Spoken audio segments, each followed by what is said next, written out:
Narwhal से यहाँ पे आई स्टडी के लिए। बाहर आने जाने के लिए मुझे मुश्किल होती थी। मेहनत रंग ले आई है, कभी मेहनत ज़ाया नहीं जाती। अल्हम्दुलिल्लाह ये बाहर की कंपनी है स्वीडन ऑरिफ्लेम की, तो इसमें अच्छा अर्न कर लेती हूँ मैं। ये औरतों के लिए एक ऐसा प्लेटफॉर्म है, इसमें आपको ना तो घर से बाहर निकलना पड़ेगा और ना तो कुछ ऐसा भी नहीं है। ऑनलाइन काम करके हम अच्छा अर्न कर लेते हैं। कितना का पैसा कमा रहे हैं? 1 लाख तक अर्न कर लेते हैं। कुछ औरतें होती हैं ना कि घर बैठ के कर सकती हैं, कुछ डिवोर्स होती हैं जिनकी हुई होती हैं, या कुछ ऐसा काम कुछ अर्न करना चाहती है, अपने हस्बैंड्स की हेल्प करना चाहती हैं। इसके अलावा ये कंपनी टूवर्स भी देती हैं, दुबई वगैरह बहुत सारे प्लेटफॉर्म्स हैं इनके यहाँ पे। ये ऐसा है कि घर में बैठ के आसानी से आप लोग अर्न कर सकते हैं। अस्सलाम वालेकुम नाज़रीन, मैं ਤੁਹਾਡਾ अपना मेज़बान जमशेद लोरिया ਤੇ ਤੁਸੀਂ ਦੇਖਦੇ ਪਏ ਲੀਡਰ ਟੀਵੀ। नाज़रीन सामने एक ऐसी लेडी मौजूद है माशाल्लाह कि बहुत कम एज है, मेरे ख्याल 16 साल मसा एज होनी है, लेकिन इन्नी एज ਦੇ ਵਿੱਚ बड़े बड़े ਵੱਡੇ ਕਾਰਨਾਮੇ ਅੰਜਾਮ ਦਿੰਦੇ ਪਏ ਨੇ ਤੇ ਇਹਨਾਂ ਦੀ ਜ਼ੁਬਾਨੀ ਸੁਣਾਂਗੇ ਕੀ ਕਾਰਨਾਮੇ ਅੰਜਾਮ ਦੇ ਰਹੇ ਨੇ। अस्सलाम वालेकुम। वालेकुम सलाम। ਕੀ ਨਾਂ ਹੈ ਤੁਹਾਡਾ? ईशा। ईशा, माशाल्लाह ਕੀ ਕਰਦੇ जी? मैं स्टडी कर रही हूँ, फैशन डिज़ाइनर हूँ और इसके अलावा एक मैनेजर हूँ ऑरिफ्लेम में। माशाल्लाह जी ਇੰਨੀ ਕੁ कम उम्र 'ਚ ਕੀ ਨਿਜ਼ਾਮ ਪਾ ਰਹੀ ਤੁਸੀਂ? बस ये देखिए मेहनत रंग ले आई है, कभी मेहनत ज़ाया नहीं जाती। ਸਟੱਡੀ ਕਰਦੇ ਪਏ ਚਲੇ? जी अल्लाह। ਕੀ ਕਰ ਰਹੇ ਜੀ? Fashion BS fashion designer, BS fashion designer. ਜ਼ਬਰਦਸਤ। ਤੇ ਇਹ ਜਿਹੜੀ ਕੰਪਨੀ ਤੁਸੀਂ ਮੈਨੂੰ ਦੱਸੀ ਯਾਰ, ਤੋਂ ਕਿੰਨਾ ਕੁ ਕਮਾ ਲੈਂਦੇ ਜੀ? अल्हम्दुलिल्लाह ये बाहर की कंपनी है स्वीडन ऑरिफ्लेम की, तो इसमें अच्छा अर्न कर लेती हूँ मैं। ये औरतों के लिए एक ऐसा प्लेटफॉर्म है जहाँ पे कुछ औरतें होती हैं ना कि घर बैठ के कर सकती हैं, कुछ डिवोर्स होती हैं जिनकी हुई होती हैं, या कुछ ऐसा काम कुछ अर्न करना चाहती हैं, अपने हस्बैंड्स की हेल्प करना चाहती हैं। तो वो है कि घर में बैठ के ये हलाल प्लेटफॉर्म है, इसमें आपको ना तो घर से बाहर निकलना पड़ेगा और ना तो कुछ ऐसा भी नहीं है। ऑनलाइन काम करके हम अच्छा अर्न कर लेते हैं। ਕਿੰਨਾ ਕੁ ਪੈਸਾ ਕਮਾ ਰਹੇ ਜੀ? ਸਹੀ ਦੱਸਣਾ। 2 ਲੱਖ 4 ਲੱਖ 5 ਲੱਖ कितना? नहीं 1 लाख तक अर्न कर लेते हैं। अच्छा। हमारे लीडर्स हैं वो, जैसे मेरी एक स्पॉन्सर है मेरी मैम निमरा, वो डायरेक्टर भी हैं, वो अल्हम्दुलिल्लाह 1.5 से 2 लाख इतना इजीली अर्न कर लेते हैं। इसके अलावा ये कंपनी टूवर्स भी देती हैं, दुबई वगैरह बहुत सारे प्लेटफॉर्म्स हैं इनके यहाँ पे। मतलब प्लेटफॉर्म तो औरतों के लिए है कि जो घर बैठ के करना चाहें। आजकल आपको पता है ना कि औरत कुछ भी करे ना, अगर ये है कि औरत तुम हंसती क्यों हो, ये क्यों करती हो, औरत ये करती हो। अगर कोई जीन्स शर्ट पहन लेता है कि तुम ये क्यों पहनती हो, या फिर कोई शलवार कमीज पहन लेता है तुम इतना सादा हो, कोई कहीं भी नहीं छोड़ता। ठीक है, तो ये ऐसा है कि घर में बैठ के ये आसानी से आप लोग अर्न कर सकते हैं। ਤੇ ਕਦੀ ਕਿਸੇ ਨੇ ਤੰਗ ਨਹੀਂ ਕੀਤਾ ਕਿ ਯਾਰ ਐਡੀ ਕੁ ਬੱਚੀ ਹੈਗੀ ਕਿ ਮਾਸ਼ਾਅੱਲਾ ਕਿ ਇਹਨਾਂ ਲੈਵਲ ਦਾ ਕੰਮ ਕਰਦੇ ਪਈ ਹੈ? ਮੇਰੇ ਹਿਸਾਬ ਨਾਲ ਤਾਂ ਹੁੰਦੇ ਕਿਸੇ ਫਿਲਮ ਇੰਡਸਟਰੀ 'ਚ ਹੋਣਾ ਚਾਹੀਦਾ। दरअसल जब मैं काम करती थी वॉइस नोट से समझाना पड़ता था अपनी टीम्स वगैरह को, तो उन्होंने ना ऐसे कहते मैं वो जो मुझे वैसे तो मैम कह देती थी, लेकिन उनके ना हमेशा से यही शक था कि पता नहीं किस क्या एज होगी। तो मुझे ये कहती थी कि ठीक है, एक दफ़ा ना लास्ट में मैंने लाइव आई इंस्टा में अपना फेस भी मैंने दिखाया सबको, तो कहती हैं कि मैम ये आप ही है ना जो हमें गाइड करती हैं। मैंने कहा फेस तो माशाल्लाह आपका ऐसे जैसे लड्डू का दाना था, बड़ा प्यारा सा, एक सिंपल सा, यानी कि एक कोई टूटा दिल भी देख के खिल उठेगा आपको देख के माशाल्लाह से। कि स्माइल कितनी प्यारी है इनकी। तो मैं पहले मेरी बात सुने, वो मैंने इंस्टा पे लाइव आई तो देखा, तो बच्चे हैं कहती है मेरे से सीनियर थी किसी की शादीशुदा, कहती है मैम आप हमें गाइड करती है इतना अच्छा, हमें यकीन नहीं था कि इतनी छोटी सी उम्र में आप हमें गाइड कर रही हैं। इतनी छोटी सी उम्र में, उतनी छोटी सी हाइट में भी। हाइट चले ये कह सकते वैसे एज की नहीं थोड़ी? 18 एज एडे ਵੱਡੇ ਕਾਰਨਾਮੇ ਅੰਜਾਮ ਮਾਸ਼ਾਅੱਲਾ। ਵੈਸੇ ਮੇਰੇ ਮਨ 'ਚ ਅੱਛਾ ਮੈਨੂੰ ਇੰਜ ਲੱਗਦਾ ਸੀ ਕਿਸੇ ਚਾਈਨਾ ਦੇ ਜੇ, ਸਮਝ ਨਹੀਂ ਆਉਂਦੀ ਵੀ ਚਾਈਨਾ ਦੇ ਜਿਵੇਂ ਇਲੈਕਸ਼ਨ ਦੇ ਕੁੜੀਆਂ ਦੇ ਉਸ ਤਰ੍ਹਾਂ ਹੈਗੇ ਨੇ। ਇਹ ਕੀ ਚੱਕਰ है?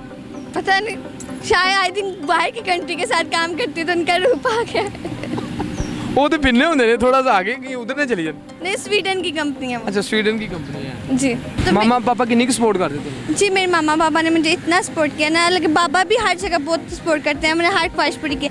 लेकिन अपने मामा की बात करूँ ना तो मेरे मामा ने बहुत ज़्यादा सपोर्ट किया। छोटी से छोटी बात हो, हर बात हो ना, मेरी मामा ने मुझे कभी ये कि जो मैंने मुंह से निकाला है ना मेरे बाबा ने भी किया, लेकिन मेरी मामा ना मेरी बेस्ट फ्रेंड है। मतलब हर वो चीज़ की है ना जो मैं कहती शायद किसी की मामा इतना ना कर सके जितना मामा ने मेरे और बहन भाई भी हैं उनके साथ भी है, लेकिन मेरी मामा ने मेरे साथ बहुत कुछ किया, बहुत ज़्यादा। क्या बहुत कुछ किया? मारा है आपको? बहुत सपोर्ट किया हर लिहाज से। ये मैंने बिजनेस में एंटर हुई तब मुझे उन्होंने बहुत सपोर्ट किया था, और वैसे भी हर लिहाज अभी स्टडी आई हूँ फैशन डिज़ाइनर। ठीक है, मैं हॉस्टलाइज स्टूडेंट हूँ, हॉस्टल में हूँ, तो ठीक है घर वाले में था कि इस तरह के हॉस्टल में जाके रह लोगी ये वो, क्योंकि मैं सबसे बड़ी हूँ। इस टाइम हॉस्टल जी इस टाइम हॉस्टल की स्टूडेंट हूँ, और मैं खानदान में सबसे बड़ी थी, तो था थोड़ा सा होता है कि फर्स्ट टाइम घर से निकली मेरे मामा ने, फिर भी हर लिहाज से यहाँ तक कि ना मिनट बाद मेरे मामा की कॉल तो आगे से मेरी रूममेट्स ये भी कहती थी कि आपकी मामा सिर्फ आपको ही कॉल करती रहती हैं। तो इस तरह मेरी मामा ने मुझे हर लिहाज से बहुत सपोर्ट किया। ज़बरदस्त। ਤੇ ਕਦੀ ਹੋਸਟਲ 'ਚ ਰਹੇ, ਕਦੀ ਕਿਸੇ ਮੁੰਡੇ ਨੂੰ ਕੋਈ ਤੰਗ ਤੁੰਗ ਨਹੀਂ ਕੀਤਾ। ਮਸਲ ਕਿ ਹੁੰਦਾ ਹੀ ਹੋਸਟਲ 'ਚ ਕੁੜੀ ਜਵਾਨ ਇਸ ਤਰ੍ਹਾਂ ਰਹਿਣਾ, ਮੈਂ ਕਹਿੰਦਾ ਕਿ ਚਟਾਨ ਬਣ ਕੇ ਤੁਸੀਂ ਖਲੋਤੇ ਹੋ ਜੇ ਮਾਸ਼ਾਅੱਲਾ। ਇਸ ਤਰ੍ਹਾਂ ਰਹਿਣਾ ਹੋਸਟਲ 'ਚ ਇਕੱਲੇ, ਕਦੀ ਕਿਸੇ ਮੁਸ਼ਕਿਲ ਦਾ सामना तो नहीं पेश आया कभी? मुश्किल क्या कि देखिए हॉस्टलाइज थी जब स्टार्टिंग में आई थी तो मेरे लिए बाहर आना जाना बहुत मुश्किल था कि आपको पता है लाहौर में फ़र्स्ट टाइम मतलब बाहर ही थी मैं, पीछे नारवाल से यहाँ पे आई स्टडी के लिए, तो थोड़ा सा जाना मतलब बाहर आने जाने के लिए मुझे मुश्किल होती थी कि मतलब यहाँ पे भी लाहौर में कहीं भी बाहर निकल जाए तो ऐसे बॉयज़ देखना स्टार्ट कर देते जैसे जो, लेकिन फिर भी हमने रहा खुद को संभाल के कि कैसे चलना है कैसे नहीं। अगर तुसी अपने आप सही रखो तो लाहौर के मुंडे एडे भी भैड़े नहीं, गला माफ़ करे। वैसे मेरे कहने का मतलब ये था कि कभी कुछ ऐसा कोई हादसा पेश तो नहीं है आपके साथ?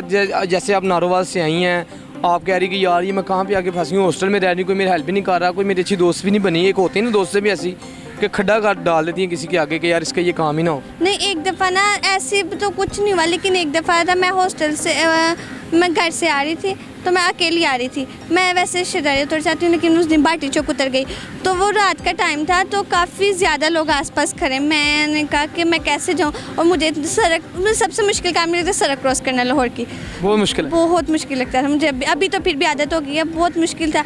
तो मैं अभी स्टार्ट किया मतलब जाने लगी ना वहाँ पे, मैं करवा दूँ आप बैठे बाइक में। मैं वहाँ पे शौक, किसी लड़के ने बोला कि मैं आपको छोड़ आता हूँ बैठ जाए, कहते बैठे बाइक में, मैं वहाँ शौक हो गई। तो मैंने कहा मैं क्या करूँ, वो स्टिल वहाँ पे खड़ा रहा कि बैठे बैठे। मैंने ना थोड़ा सा कहा कि नहीं, और वहाँ पे ना वो जो ऐसे लेटे होते हैं डोल वाले, वो देख रहा था वहाँ से।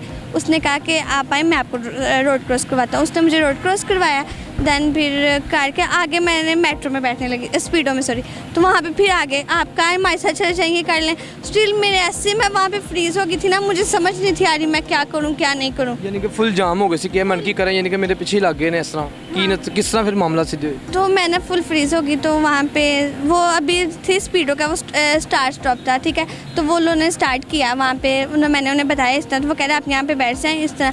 लेकिन वो लड़के तब तक पीछे ही आते गए हैं मेरे, यहाँ उसके पास से मैं पार्टी चौक वाले रास्ते में कभी नहीं गई। यानी कि आपको खौफ आता है उस रास्ते से, यानी बहुत ज़्यादा डर लगता है कि काफ़ी डिप्रेशन का शिकार हो गए थे लगे मुंडे छेड़ दे बहुत ज़्यादा। मतलब वो लड़के छेड़ने वाली बात अलहदा होती है, लेकिन ये थे ना अजीब से ही थे, पीछे ही पड़ गए हुए थे, नशा आई थिंक किया हुआ था इन्होंने। अच्छा, तो कभी कितने ड्रामे तो ऑफर हुई है कभी? हाँ ये स्टेप बाय स्टेप प्रोडक्शन उससे हुई है मुझे। की कह रहे हैं? मतलब वो मेरे साथ थी ना गिलगी थी, एक लड़की थी, वो ना वहाँ पे गई थी अपना शूटिंग के लिए, मॉडलिंग के लिए करने गई थी। उन्होंने मुझे देखा तो उन्होंने कहा था कि आप ड्रामा करेंगे हमारे साथ। मैं 2 दिन रह के भी आई हूँ वहाँ पे, स्टेप बाय स्टेप प्रोडक्शन हो उसमें। तो डायरेक्टर का नाम मोइन इस तरह कुछ नेम था। उन्होंने मुझे तब उनका ना उसका सबा कमर का ड्रामे की वहाँ पे शूटिंग भी हो रही थी, तो उन्होंने मुझे कहा था एक ड्रामा है वहाँ पे चाइल्ड स्टार की ज़रूरत है, चाइल्ड बच्चे के, मुझे उन्होंने रखा था। लेकिन वो तो घर एग्ज़ाम थे मेरे और काफ़ी दूर था, यहाँ से काफ़ी दूर था रास्ता, तो मेरे लिए आना जाना बहुत मुश्किल था और एग्ज़ाम भी थे, तो इसलिए फिर मैंने नहीं कंटिन्यू किया आगे।